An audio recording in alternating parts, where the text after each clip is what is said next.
प्रमाणे जिल्हा परिषद आश्रमशाळेच्या विद्यार्थ्यांना देखील शाळेचा मोह व शिक्षणाची गोडी निर्माण व्हावी म्हणून विद्यार्थ्यांना शालेय दप्तर व आवश्यक शैक्षणिक साहित्य मिळावे यासाठी दरवर्षीप्रमाणे याही वर्षी सुरगाण्याचे नगरसेवक तथा सामाजिक कार्यकर्ते रमेश थोरात यांनी एक दप्तर लाख मोलाचे हा उपक्रम राबविला आहे। या उपक्रमांतर्गत कळवण तालुक्यातील चिंचोरे, आंबुर्डी, बगुर्डी, जामशेद येथील जिल्हा परिषद शाळांमध्ये सर्व विद्यार्थ्यांना दप्तर, वह्या, पुस्तके, पेन आदी शालेय साहित्याचे वाटप केले।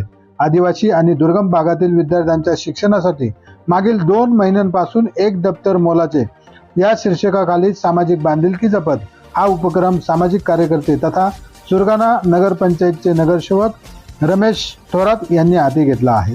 यावेळी मोहन चौधरी, गावातील शाळा व्यवस्थापन समितीचे अध्यक्ष व सदस्य, पालक यांच्या उपस्थितीत शालेय साहित्याचे वाटप करण्यात आले।